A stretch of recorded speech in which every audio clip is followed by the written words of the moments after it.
aba ne abato ho nsem so a wode woni di akire wobɛka sɛ eni ya bato ho nsem by election yesua bibi afiri mu over the years sɛ ne yɛbɛka sɛ bia entokwa esi ɛwɔ kyerepɔne na yɛbɛpie mu a ɛyɛ waso west wogana yesua bibi free kyerepɔne mu ne yɛde aba ɛyɛ waso west wogana sɛ obese carry forward the repeat wo hono saa na repeat ewo the subsequent ones are esisi ana abna ma memfa konyeso na menchia wo ne wadwumayefo na membo mabaso adwuma mo nyina mo ye na mo de aboa Ghana mpuntuo ne yenke memke bia mamuo na fe menchia woni so nya bere na adagye ehwe yen ewo afidie so em se ankasem obisa ne kwan so ano no se nipa brabomu nye ye bia ne ade chin na ade esa no na yesua ne mafoforo efiri mu unfortunately on the part of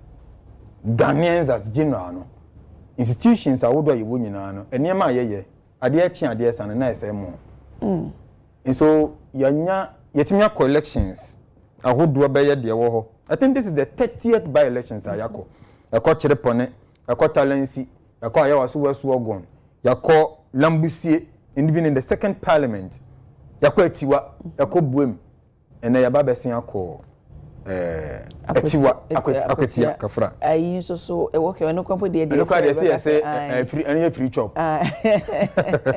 na sa elections ya yakọ nyina no it is mostly marred with violence say enya nipa ya bro wono mu a na eye nipa ye kunkum wono mu and I don't say feel so nyama basa and I don't think say a boy multi-party democracy in fact say yetumi a practice democracy for over 30 years na yenkoye ni ekoye chidia then it means that there is a problem and problem be a wo bia so has a root cause which we must identify the root cause of it na yetumi solve it intermediate meka say yenhye dan nya esuahunu bia yensu ahwe emfiri nyama esisi mu si yesua de pa afiri mu dia anka over 30 years of our democracy yankwa Ayawaso West Wogon by election na sebe enipa enkonkowu all because yekoto aba a member of parliament yankwa bato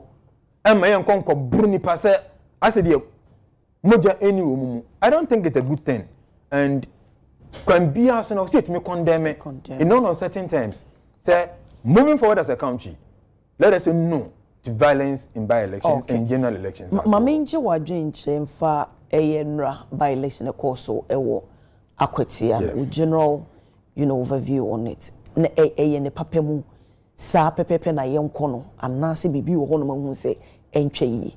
I mean I think say ankanra by-election ye de tutunie akokoso no de a ye beka se yabo yen homoden na emodem bo ayabo nyina no eye yan kasa timamufo especially the media dwumadi amudiye and the live coverage amodem mai it seemed to appear say tokro bia na camera wo ho enti edin say obi bedi sumase boni bi na obe na adwen say nya de beba bonten the cameras were everywhere. Election enye one day exercise a process if you see if baby enye de baby baby various stakeholders the electoral commission, the national security, the Ghana police service and all other security agencies are almost come from the elections security task force and so a bomb modern adwuma electoral commission so ye ne de broadcast so be shase na at least say the amrana 7 am na wa shase nema kono thoughts say de nyina ehwe no before the elections, I'm saying Ghana Police Babontin, the IGP, Tetinyohunu, Ebeka say, deploy in Nipa Baburube 5,000 and Aquaquetia. And we asked a question, are they Yakokontoka? I mean, Nipa 5,000. Abena, and then I mean, you know, and you want them for 4 year pussy for and until you throw pussy. But one more was a biano. Eso police esa ntitiye ene nsem bia ya kan for police for one a wo mutrim and it be IGP kan sa asem was start to deploy nkrofo no the people of Akwetia Ababontin and they are evidently everywhere. Say, police phone yes, you're the omobaho, and in your omodio money, abom kakra. Because a police phone say nipa. Sometimes they overdo the do's. And Tiana and Ma and be a benipemu. And it is exactly what the people of Aketia were complaining about. Yes, I suppose if on the Juma so mood ne toda I told Omoyamano Broso, Emanetra, and Aketia for free assess and no more complaining. And we said this. A woman said by election Biano, Ayana voter turnout, our form. But in this case, I come from Cratch and Denina. And there are factors I able to me attribute low voter turnout. Number one, the over deployment and the excessive of the police presence in Akwetia.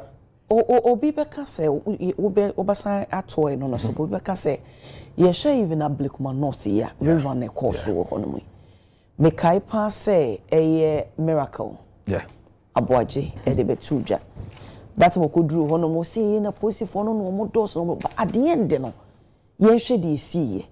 Onyi ni say don no mo be dos no mo no ebetimi ayere bambo mu ketema en bone ne nkoso anase even about in the electoral violence and enkoso bebre enu ntina emo mu deploy police no ne woni dudu mu hu say no ntia abena enye wa ho ade na kire so ho ade obi o ha no ho nya den enso nyansa ne adwene dan trim any strategies to put in place no obetimi abiti so kai Goliath oni David Goliath so wapa o David no ehwan enso strategies wo de to akwan mu no eno na man di Goliath so nkonim. We don't need 1,000 men. We don't need 2,000 men. But the strategy of police di beto akwan mu no eno na be kire say wo bi betumi aba be di san nyamransam no wo. A typical example is the Ablekuma, the elections I call it. Elections I call it, the Ghana Police Service and taking some precautionary measures. Yes. I didn't. There will be a preemption measure. You preempt, say, Bribi say, Bessie. Say, Sia, near Sano. Say, Sinsua, send ye, Yedinkunim. The police narrated what people can do. I don't demand your course, so it to me a course. No? And so it is not about the number of police you deploy, but the strategies you put in place. Adia ba konso esama violence akoso during elections, not just by elections. And say there will be a Public Order Act. Minu mienu ntumi nyina bonten eni di ye ho atem and to two yen sam moro yen ho. Ya yes ani the disturb public peace. Immediately you do that, you violate the law. Act 1979, what violates our act, no? But hold on. Say police ni agina hono mate say they okay, yintimi ngina hono mo to a yampia mayo. But who ne say police no presence no alone no can even deter womo a womo be gina hono mo aka say ye beto to a yampia mayo na say empo womo the intention of creating such a disturbances. Who ne say abena say akọ akwatia say akọ to ba yanko say akọ we could do atem. Oh, but ebi no. Enti nyewo. Enti je nimsi e kwa akoto aba ye nkodi di atem. Na so obi aba. Na ne ye kwa ye no mama ye no be different na e na police ni ye. Also ache no. And all these years no. All these years no, it is because we've not been able to crack the whip. One more about on be say nyambra nsem no. Ye mamra ni wonu mu ni. We are sure. Oh yes. Na sa Blakuma e omo ekoye say mbara na ni omo edi. Okay, come back come. Apart from Ablekuma, come back. Any so can wait. Baby, any obi. Apart from Ablekuma, oh, ya kwaya was west wagon. Ebo nipa tu obo nipa ni tu. Ekunkum nipa. Ebi be prepra. Ebi mu na atwitwa. Ya issue white paper. A clear one mu nyina. Punitive measures I say, ya de ma won mo no. You want to say mild. Even with Ablekuma no, it is mild. Mild. It is mild. You see, if someone goes to do this, na say, yes, ye born a car, na say, ye manage 8,000 Ghana cedis. What you know, best ye be. Ye ma punitive measures no munya den. Na it may deter crop. And can you say, we see ye na ye chi woman when it comes to the punishments and ankat saying na who say emu edu. In fact, it should be attributed to a death penalty. Hey. Oh yes. Oh how? Oh. Na near the how I come say no. When you see obi kura second or the one anko bekuno. and I would nipa also must you. So the attempt to even do that should warrant your death penalty. Yes, you see, I was see a man associating about violence in elections. So we are ding. Say the baby 10 crore for. Wow. We go to other jurisdictions. It must be harsh. It must be harsh. So let me see a call. Korea soldier for Koto a kunkum ni pay in 2020 general election. I was bono side o. The saying was Techiman. Senya violence anka abambofo e mambe di say adwuma no. Abambofo di say adwuma no omo wai. Omo nyina fam ho adi. But death dear. Yes. Ako. When we say the death penalty to be ho a e den say nipa be ko ho. But with the 8,000 Ghana cedis. I mean 8,000 Ghana cedis. And that's what my boy in Debia. 8,000 cedis. We'll be beaten every day. Why must it be say Timemuni Kwakotwaba? Akwakotchera na adwen ni o person representing in parliament. Na menteme ho ase bebanti. Obi betam tuo ana sekan na ode awo no na ahwere na nkwa. And we should entertain this. We cannot entertain it. Enti asotwe mu odin na wo se ye de bata sab anyamransam no ho se de be ya ye koto aba ye hunu sa anyama ne biem in other jurisdictions ye koto aba ye hu police fo bebere sa ye no collation a police fo hyehyehye ayi e fe ne sen ayi akatakata bulletproof ekutekuta tuo ni agyan ye kokon tokwa omo bomba because omo observe bi ehun bi pense nipa beba be snatch ballot box and as even papers on the story on be say no ni adinti ni nyina so e kan measures ye be de abo ban na say ballot na ho nti we no mmofra wo fie na omo di bone ana omo ya sobrache na one punish wo mo e de na omo ye it emboldens them oh ye ma me de ye kora wanya hwe nti with the punitive sanctions be too said be ya won kasa wa ye ma me no nyo wa bontin be mu so watete mmofra na atetepa sana other jurisdictions aye no ya man the wo democracy aye krabehwe and the Ghana for esu ade afiri ho ya practicing multi-party democracy for the past 30 years sabe so yo ba ana so ye bema kasa bre ye kasa wa ware awo ana so se wo hwe ne mame ana so wo hwe ne papa baby aye gina afi kwadi yetete san yechi okay it is not something good to write home about nti yemfa asotwe mu oden embata ho se de be ya no be na adwen se wo political party bia okoko bisa nyambransem na ba bebo na chi dom no na ban na party na wa ban mu nti obetimi ya exactly we say what we need to do is say I say ma police no the shomo kutupa na wono mutumi very firm. Oh, but do you think so when you're firm? No, police in your firm. Oh, police, when it comes to elections, no. Let's not mince words. The police is not firm when it comes to violence in elections. So police in a very firm. Oh dear, say where if you so. My police in my report on all the by-elections are yenya or mine. They have no report for us. They have no report. A serious institution like that. No asked. Must we ask you to give us a report? No. Maybe they have the report all right. Maybe winya, the opportunity to have it to, read. So where's the report? It should be out there. No. It should be out there. Publishing. I was say police ne publish it or more report. You see, we are not asking them to publish one more strategy for the Equitable by elections. Of course.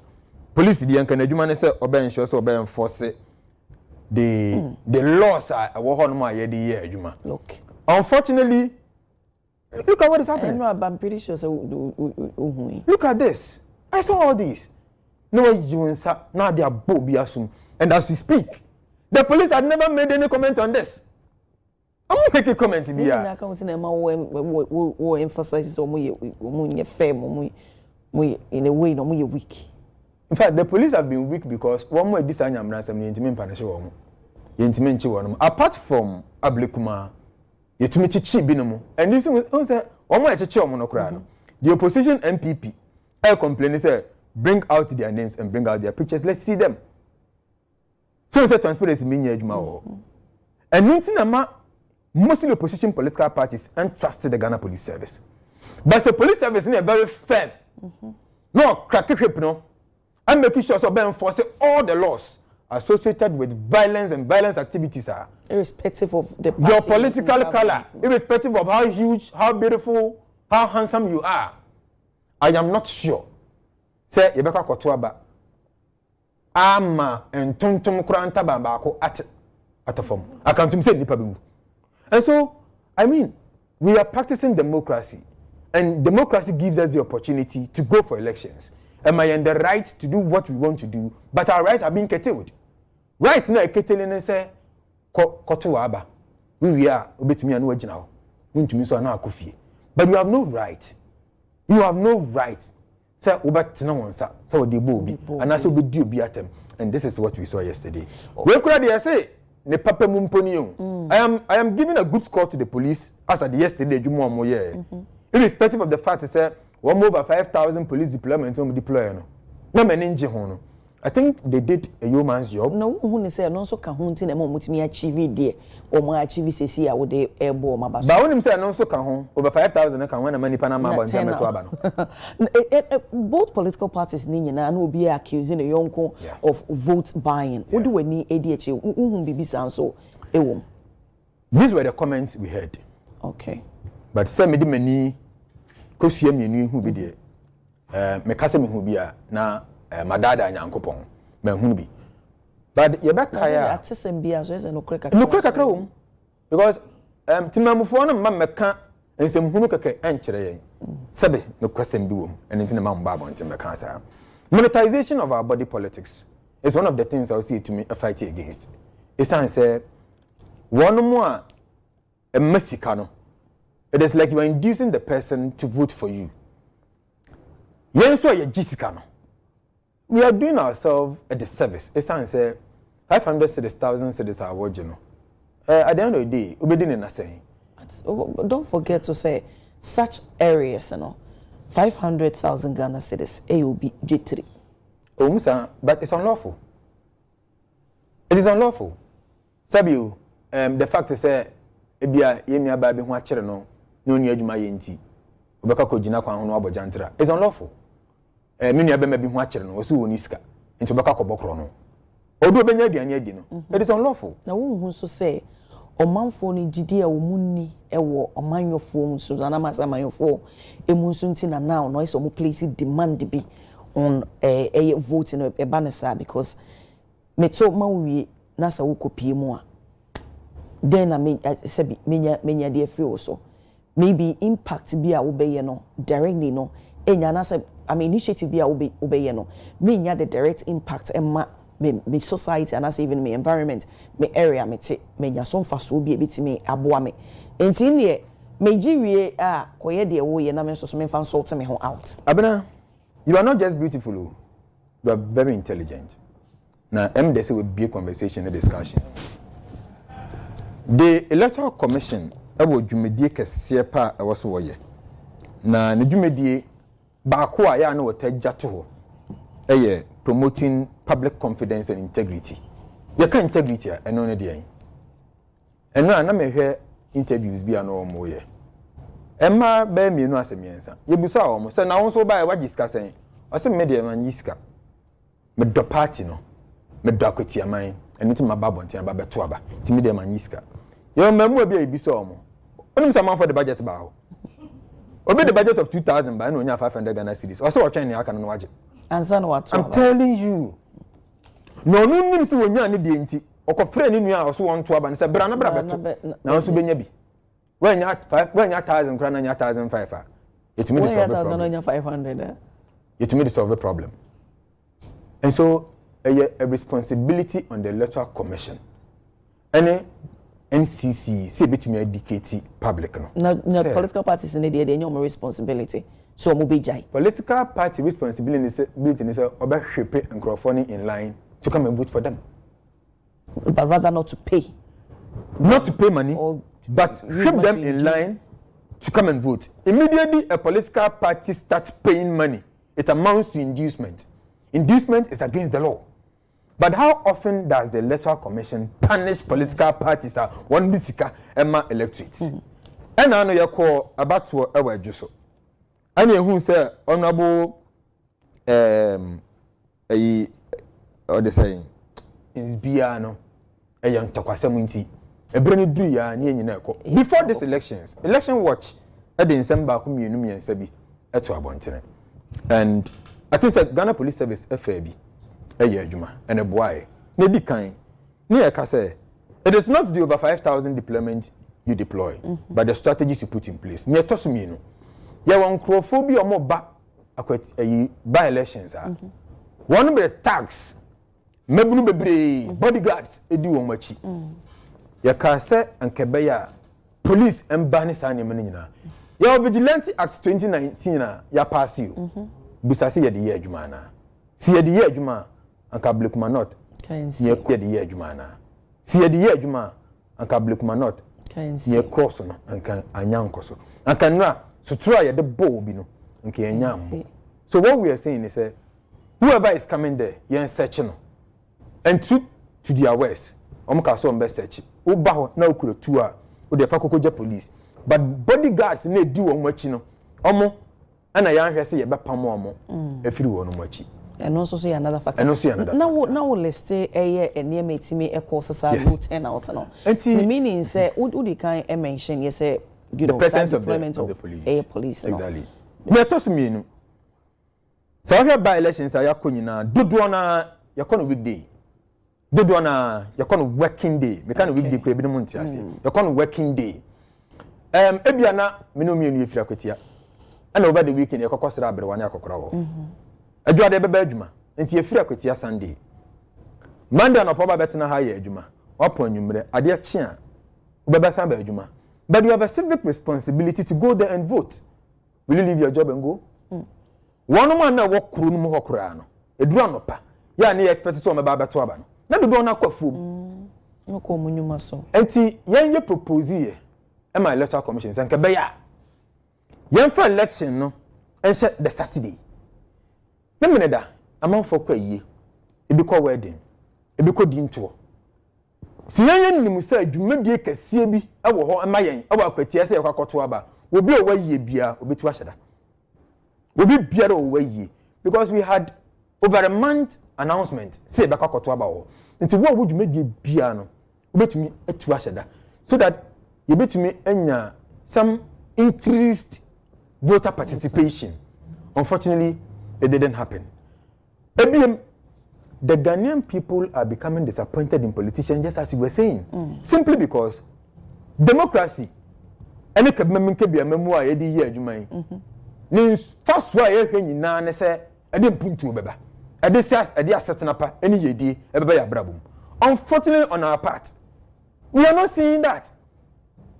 So how will any individual because me jane me ye ho na makakoto aba and ye ka we nyina ebe san ba electoral commission na kache say Enya sa ube oversee no conduct elections nko. It is also your responsibility to ube promote public education. Unfortunately, the electoral commission is not doing that. And you get adwuma ama political parties. Ade ba konso esanso ha adwempa basing people. During general elections, MPs no, any parties no, omo basing for basa. Basing them from one point to the other. Oh, we say only part of maybe mobile complaining of transportation. And see that is where almost so bit media boa womo to commute them to where I saw moko to Kibini said that bontin ho. Na eya say eso den nti awo a utiem a wona ho be peche. Nti yan wa ani ase kuru no yan wa kuru ne ne nsa yade no. Yes, we nyina na ehia transportation about. Obu okro mfiri ho. Mfiri ho. No mo for no fa no. Na transfer no. Eno na ma 2024 general elections ye ka say electoral commission illegal transfers. Dr. Manebo amonyanko pamfa ne kra nsie and tokwa no ne electoral commission kun nyina ne say one more illegal transfers. Why must you bus people from one point to the other? In the voter region 2024 elections among for basing crofoko ko dru bia e bia timamufo ne se yam mamokwa mamu si from nde what be see from your babu akun. The people got stuck in the bus. At the end of the day, no, some drive them back to Babia, one more free. Why must we behave like this? When we did know, say, you're practicing multi-party democracy. And they be a boy and wants for him. Ghana is the beacon of democracy. Near Disutro. Ghana is a beacon of democracy. Near Chip Spray. Ghana is a beacon of democracy. Near Bunkro for near Panishom, I said the 8,000 Ghana in near Panishom.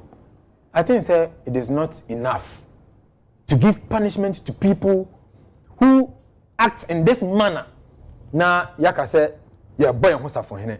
Say we are beacon of democracy. I think say amwa. And so these are some of the factors we have identified. I say, and no, created the voter turnout, a low voter turnout. No, oh yeah, basa yon so ya na eta koswa. Obi be ka say some akwa bonti akwa to aba. Amu obi papa aduma de.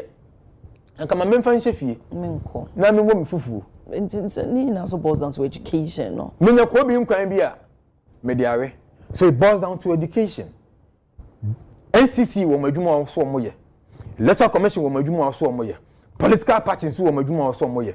Na police nso adwuma so moye ne so mo bo ban. But you see, one thing Ghana police ni ya apart from deploying the people omanyanka ho amena nyame de. And they say we should have seen consistent engagement with the people of Akwetia. Give them periodic engagement. The police. Yes, give them periodic before the day of the elections. No more who say you are there because of them. I think say a day before the elections, ne who so more your work. Work no kura ani mani pani ebo. Now at dainty and na say we Ghana near. Ubehu police ama we marshal. At dainty and na wo kwa akoto aba. Na say who say police ni gina honoma. Say we show Adentia. Education. Me no me education no. I said police training headquarters and I said we here. It we two car who so no mu go no. Ye no mo no mu ni ma bia mo. Only say o police stations no near there e wo ho no ma ye nim say therefore they will always hunt the criminals. Enti me meet say one no ma me nim say mini adwini bia se me kwakoye basabasa mini adwini bia se me ye bone mini adwini bia se me kwakoye double voting and se me kwako snatch e ballot box bia no I go cast my vote no me call me baby mini everybody me who police no adey o say we yem biribi na me cast me report am police kwai report nti police ne ba obeyi wo ho an me bo ye wonu anu bi won kurase a okay, some police are no bata. So it boils down to level of understanding, education. I was here the regarding police for Juma one more year. So police no and young crowd see through one more. They are part and parcel of us. We should build that confidence in the people. So they be you bet to me report cases to them. There are many people issues by report it. Me nimobia wa catch me pain say me wonya abanyama ne me police order me ma ho ebia no usuru ebi nso na kwan police for faso yo mo niama no okwa ase de omu titi omo ho kirewo ne omo kasa kirewo kra no enhyen kran so obekọ akọkọ report case. So I think the police themselves need to up the game. Also omo so assign periodically no educate minim so omo police TV wo enya dodo na ehwe. They should buy a time. They have the resources. They should buy a time, come and sit here and educate the people. Say, we are there for you. And these are some of the things I say, unfortunately, they didn't do it to election was expectation. I think say we have room to improve. Oh, the nipa be 1,000, 2,000, ekogu kwanso na ebinum kuretu na so mo match here. Akoda kro hu no bedwane. And you see, that perception now your police one may suro no. Mufra no. We are me confess papa police naba. We are me confess enten korana na ba na. Ono mo ye career do mutimi she police ntade no. Ya na teacher mom. Omo ya de papa. The police fo hu na yan ifre nkola bremu sa na area mpanimfo.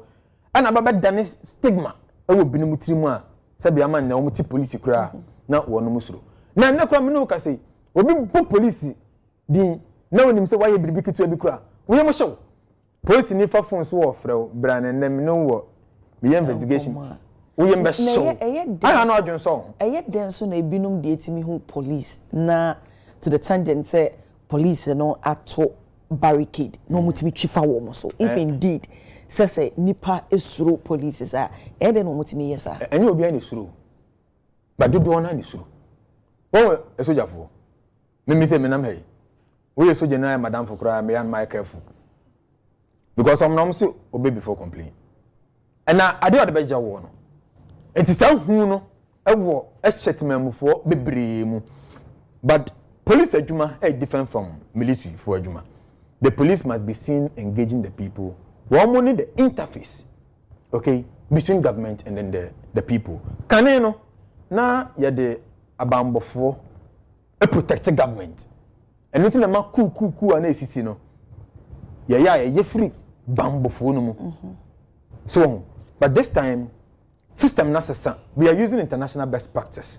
Ya baby who say abambofo no yentamgyinafo ema aban ene yentimamfo nti se biribi koso na se enya ade a eye papa omdwumedie ne se omehwema asomdwe ene perepere yone atentene ne ade abansa ne akakọ wiemu court. Nti back to the Akwatia by elections no in as much as police na ya ade no I think said there is much room to improve na yebehwe se yenyere ye ho na yenka mam nke bia mamuo no ewo mu se ye ya mana ye kra behwede enso ye wo skimiches kakra ewo ho a ewo se ye hwe na ye so ni nyina ano. Okay.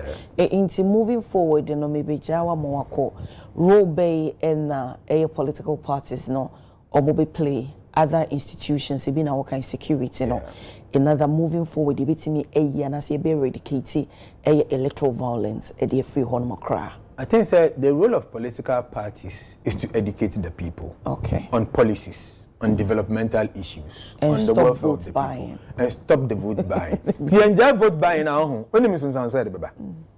Ebenyan crowdphobia, yenim baby a woman yo musika free. They will come and spend huge sums of money into the system. Near to Obama, one mon crowdfor. Then they would decide and dictate the policy space for us. Enya de beboy enti mum ye nyina nsore waka na kakra biara obi abetumi aye no ye nyina nkan humum ne yenye se de be ya daachimma beba be hunu se ye twasapa ato se daachimma ba na so be hu se ye koba elections ne ekunkun ye ho a bia ne eni ho bo me di atem nti ye besere mum ye twasapa na daachimma emra mboy abaso before ne ye be koba election who envision say at the end no Akwatia will be painted green ana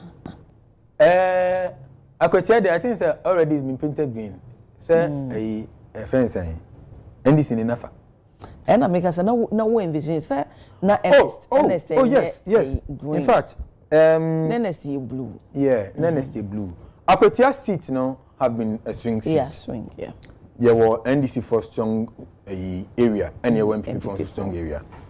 Mistake MP for a year and it's a new munina na sabe no mo pe omo candidate Solomon Osumedu but party ne aham peke no o de sa nipa mienu Bernard Beidu and Solomon is twins and so you could see a vast difference when it comes to their competence when it comes to how they even communicate emebuno no a form the majority of the voting populace. Ono so hwe de sebe nenim de akọ animu kakra kanene de onko school kura etimi to abama but today the dynamics of politics have changed. Your conduct reads a lot of meaning. Education side and I know ne ma emma if anything Bernard Beidu an upper hand. One of that things were NDC and so mumudin kunim and say the MPP we didn't see one more clear message and no more than them. Me say do baby no about Mahmoud Bamia ka say okoshia himfo ni bi. No ka say Montuma ye fene say Solomon Asumedu na enema ene bosha NS yakumi e de share na wantumi anye no e ba beboa no ama na ba be na me busa me ho say so won nso ni so ade hu no e na me busa say on what capacity is Dr. Muhammadu Bawumia going to do that for them? Yenim say development agenda is carried on by the government. Say ya kwan na NS ya kumi a promise wo mo a e ya ban na ba be ya kwan any individual. That's along the line campo this gentleman have for and go so police kai me din papa penny no senior can say so man to am kwan e be ka ho no mo Collins Dawuda Collins Dawuda kan so man to abana. Do you think so say e bomu nso hu akoti amine you know that area no e bomu hu say ene na yakwan be ka de ne yenye ne sa na onum say no so play a pivotal role in that. It is a wrong statement to make. It is a wrong statement to make. Adin development aban na sede say I was say community bia and to make the first share of the national cake. It shouldn't be based on party or wabem. Of course, so party wabem it becomes so simple and easy so between a lobby. However, I be saying say Oforukrum or member of parliament or MPP ninti yam for development in Kowana. It is wrong. MPP na wabem into voter region yam for development in Kowana. So I think it's a wrong statement to make. Me pese best also cry na glorify no. The tiane say every community, every individual deserves say benya the first share of the national cake. Some of these comments I don't think is good for our democracy. Say ye koye nim. Enti yenjire ho na ye beye bia na yetumi de page o mangana akonanim akodum pempen so a yenkema minkebu amemu no ebenya ne ntuma pafra ama amanfo aba besua no yenjire ho ne yenye na edinshira bebre na edinsra ebebre yen yebeda sepa menim se bia wo kɔ ne krakrakra no de bibi foforo so ebete wansa na wasɔre so na madam enya me pa yebekɔ tamale okay akakoto aba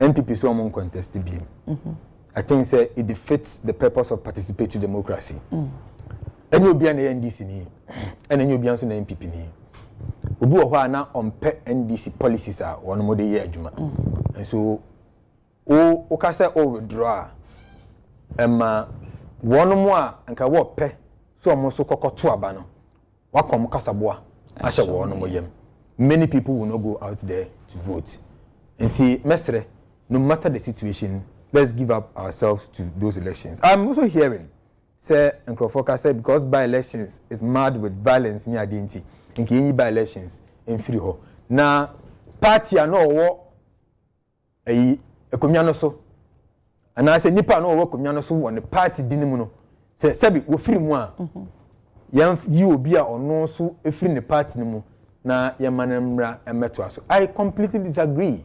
The reason is this. Say one million nipa by 3-4 and you won kwa any de by election consistency say if you are being you are under some level of infirmity maybe ayare and I say you are incapacitated you can resign so that you bet me akwa by election ebi ana nipa 3 ana mo call one man kasa internal contest and ba ko di nkuni okay so na tie dia chale we dey ko 1.5 years we so ko 1.5 no we ko 1.5 after 1.5 years bia no ba ko beka say I am unable to contest again on beka continue fi na for fraba into within 4 years no yenya nipa be say 3 and say for no mu nyina ba be contest. It's a wrong thing. One other school of thought is say what if candidate no wa resign and now film no independent candidate when they don't beka ko say so these are some of the things you should be looking about. It is a democratic right enshrined in your constitution. Let us live by it. Se be yan sakra ye bi wo mu a yan hwe all these factors are mabobo so yi na yan hyehyɛ yan nyema yi se de be ya ye gye no atum se no na ya kure anim ne de be ya adwuma etumi de ya adwuma wa bra nkekan ye bia emma ho medase pa busiafo hasei na breba makwama yetimi de enkomobo no esie yura mark ewusi akon convener election watch Ghana ne ne no atwetwe enkomo basa ye betusi ewo by election and even election in general ade ense say ye encourage intimisre omayema ye ni na hono mo pa na wo ko kire wadwan na so ko to ba kire wadwan enye ntokwa nti yenyina yema nka bomu ne ntena asomdwe me dan ho tia we ba me na badwafo betena ase ne ediga na ho nkomonko ba bia ye beba sesia.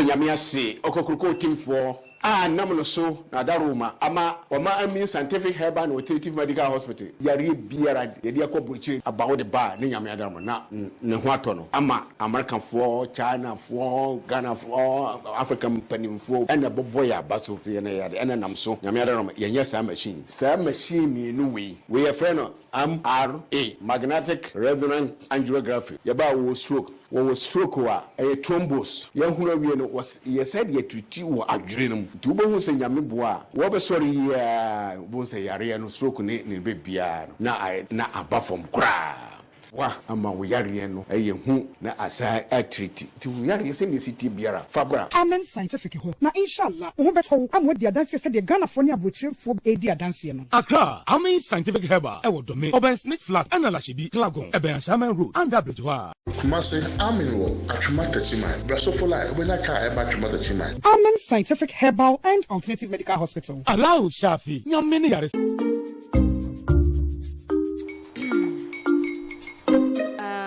Kwame and his uncle are almost here. Wait a minute. This one too, your friend Kwame. Wait, Kwame. As in the same Kwame again? Yes, Mommy. I'm the second coming. Into all this tension just to reintroduce that broke boy from Kaswa. Why would you deceive the family like this again? Now I understand the whole delay. Troll from Kaswa dear. Why wouldn't he be late? Obeying later. Of course.